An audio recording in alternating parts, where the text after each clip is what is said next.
Hello, everybody. This is Nick Palumbo. I am the course instructor for Honors Biology at Brecksville Broadview Heights High School this year. My email and phone are up there. That's my classroom phone number. So if you want to call and leave a message, feel free, and I'll get back to you as soon as I can. I'll have more contact information at the end of this sort of brief slideshow for you. So I just wanted to introduce myself and talk a little bit about what honors biology is going to look like, what are some of the resources, some of the things we'll be doing in here, and a little bit about how you can support your kids as they're going through this class this year. Real quick, a little bit about myself. I've been working for Brecksville Broadview Heights for the last 8 years. This is my 8th year teaching here at the high school. I started teaching here just after finishing up at Youngstown State University. I have a bachelor's degree in integrated science education. I'm also currently working on a master's degree at Concordia University, so hopefully finish that up here in the next year or so. Outside of teaching biology, I also do advise a couple extracurriculars at the high school. So I'm one of the two coaches for the girls golf team, and I also advise the SAFE Club, which is the student environmental club here at the high school. And there's some students that are participating in the River Sweep program in downtown Cleveland. I think that was 2 years ago now. And I just threw a picture up here so you can put a face to the voice as well. That's my wife and I there. Getting more so into the actual biology course. Honors biology covers a wide range of information. So we're going to be going through each of these different topics that are up here throughout the course of this year. Now, the timing of these may change a little bit this year just due to adapting to a hybrid learning model, but we'll make it work either way. So each of these different topics is generally one of our major standards that we'll cover and go through a lot of the details of it and make sure that kids really understand these major concepts of biology. The only one that questioning how much of it we'll be able to get to this year is human anatomy and physiology. And I know that seems like a very broad topic to, leave out there in the open, but technically it's one of our things that we would normally do that isn't actually a state standard. We would do that in the last month of the school year. So as long as we have time and we can get to it, I'd like to do a little bit of that, just because it's an enjoyable unit and it's good information for the kids to learn. Resources for this course are going to include the Campbell Biology 9th edition textbook. We just upgraded this year to the 9th edition from the 7th. So the kids will get a hard copy textbook when they come in the first day they're in person in school.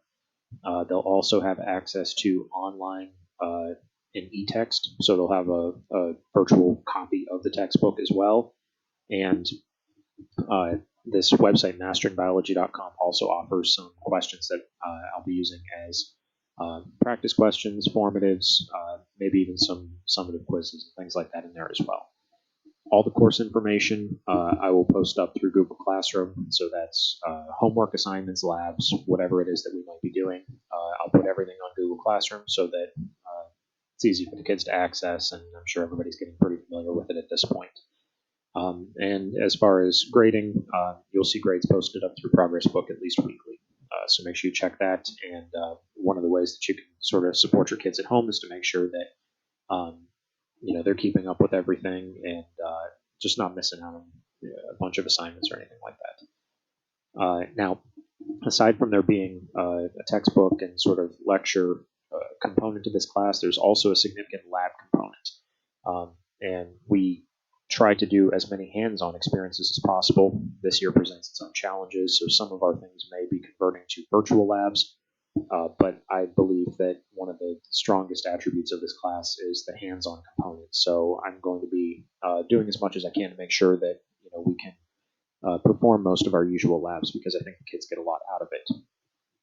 So I just put together a couple things of some of the labs that we've done in the past. One of our earlier ones is a fermentation lab where we end up fermenting molasses. It makes the classroom smell absolutely wonderful if you've ever been to a brewery. We go over the actual chemical reactions for producing energy through fermentation, and then show the actual process of how it works in real life. If we get to the anatomy and physiology, we may do some respiration labs. We have a couple labs where we do actually use live animals in here, goldfish, mice, some hissing cockroaches that work really well with the kids too. But again, we'll do the best we can to make sure we can get to as many of these hands-on labs as possible. Um, we do some biotechnology labs as well, so electrophoresis. AP biology does a little bit more with PCR and things like that, but we do some sort of like a crime scene analysis lab that's kind of fun that the kids enjoy. And of course, going along with that anatomy and physiology, the last thing that we would usually do at the end of the year would be dissection. We usually do a fetal pig dissection, so I'm hoping that we can get to that this year as well and get the kids that experience. Um, Aside from that, I'm going to try and keep a regular sort of weekly class setup. So I'll be pushing that out to students here shortly so that you'll see what exactly is going to be a normal week in honors biology. But aside from that, thank you for listening to my video, for watching my video. If you have any questions for me, feel free to contact me. My email's here, my classroom phone, and also the website that I run to put up student notes and things like that. So again, thank you, and have a good afternoon.